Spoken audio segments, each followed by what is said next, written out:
found out about what happened, that I was coming back from Texas and going back to Tampa, and around about midnight I rolled into Eglin Air Force Base, and I'd never seen Eglin that way before, where there were guards with M60 machine guns pointing with very itchy trigger fingers because they did not know what was going on. Subsequent to that, a few months later, I had found out that a good high school buddy of mine was murdered in the Twin Towers. He worked for Merrill Lynch, and the last time I saw my good friend David live was at my 20th high school reunion in '98.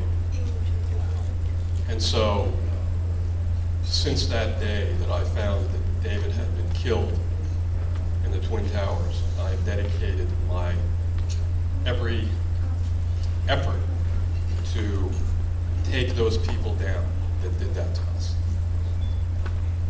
And so that's what I'd like to convey to you all, that everything that I have done since then has been with the focus of getting rid of those people and taking them down.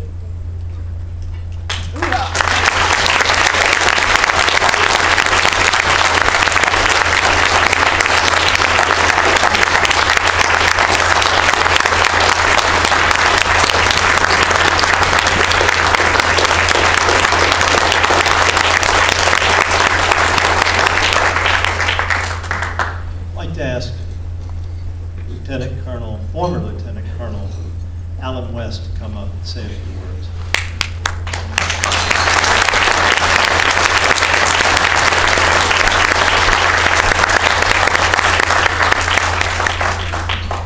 Thank you so much. And it really is a pleasure and an honor to be here with everyone this evening on such a momentous day. When I think about September 11th, 2001, what was I doing on that day and where was I? I was on duty at Camp Lejeune. I was an Army officer that had been assigned to the Marine Corps headquarters there, 2nd Marine Expeditionary Force. And as I was there in my office, we got a phone call. Everyone needs to come down to the Operations Center. When we got down to the Operations Center, we saw a picture of the First World Trade Tower building that was on fire. And as we stood there and watched, all of a sudden we saw the second plane go into the second tower. And then later on, we heard the news about the crash here in the Pentagon. And that crash into the Pentagon went into the Army G1 section. So there were people that I knew that were there. And there were friends of mine that were also there that helped with the rescue effort.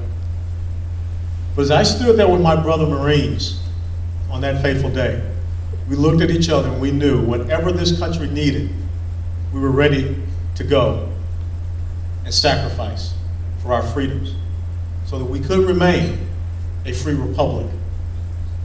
And in the post 9/11 world, I have served on both of those battlefields, being in Iraq and Afghanistan, to make sure that the people that perpetrated those crimes against the United States of America will never have the opportunity to do that again.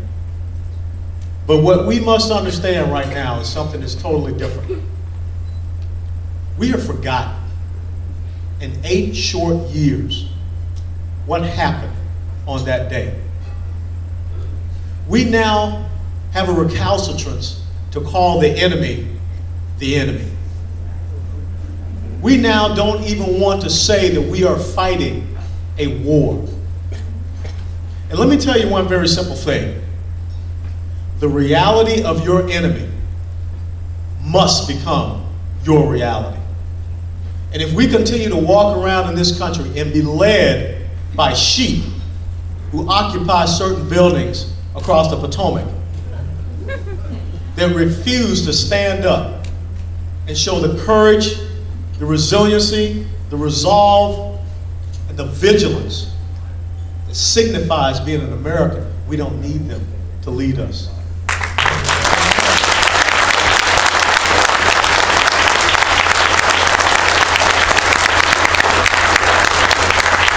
We now live in an America where the sensibilities of the enemy are more important than the men and the women who we have charged to go out and protect us. How dare the Attorney General think it's more important to criminalize our CIA agents and our men and women in uniform than the enemy.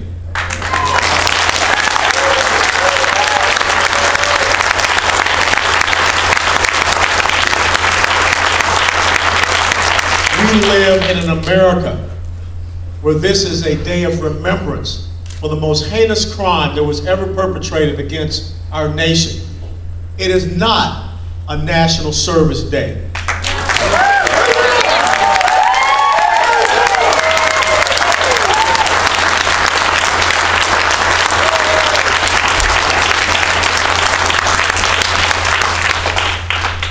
And as far as those people that are sitting in Guantanamo Bay, they can rot there.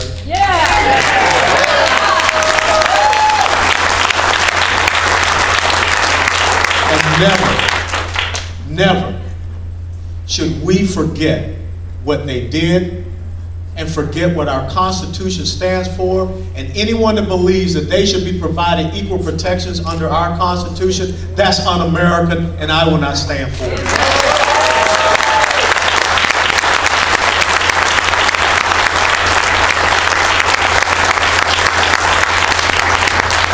So this is what I challenge you to remember this day. Do not forget what happened. If we allow these people to continue on, the next thing you know, Pearl Harbor will be a remembrance of Japanese seamanship. Do not forget what 9/11 stands for. We cannot allow this enemy to continue to thrive in our country. We cannot allow him to come into the White House and have Ramadan dinners. We cannot allow him to have a terrorist training school right here in Fairfax County, Virginia. We cannot allow this enemy to have 30 terrorist training camps right here in the United States of America. We cannot allow this enemy to build mosques in our country.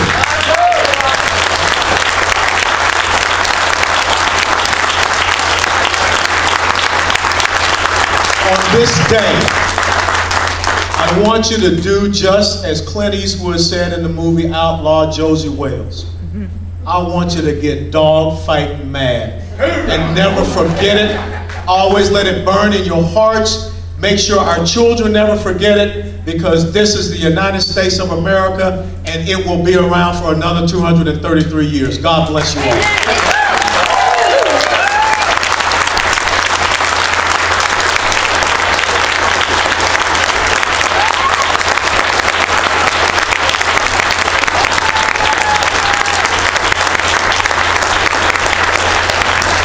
I thought y'all could use a little red meat. You know, we just had someone drive in from New York, and he's really not supposed to be speaking to us till tomorrow night, but we prevailed on him to come up and say a few words. How many of you listen to satellite radio, Sirius radio, XM, all that stuff, okay? Well, you're in for a treat. Andrew Wilcow. Majority. Come on up, Andrew.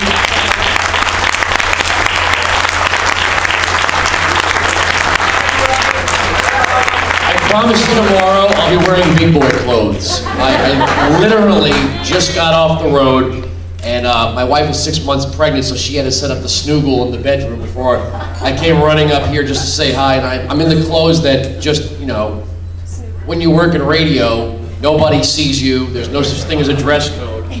No matter how conservative or liberal you might be, literally, I mean, you know, nobody dresses for radio unless you have to go on television, then it's just from the waist up. I think Lieutenant Colonel West stole some of my thunder here. That sounded like the first segment of my program this morning. I actually got up and I came on the air with an apology. I said, and people thought, sometimes when you do radio, people don't understand that when you're doing an entire segment that is sarcastic and satirical and somewhat out of character, the phone lines start calling up, people start calling in. I came on the air and I did my normal intro, the next generation of great talk radio and all that, and I said, here we are, commemorating a man-made disaster, with a National Day of Service, thinking about our overseas contingency plan. And I went into a whole thing about, maybe we should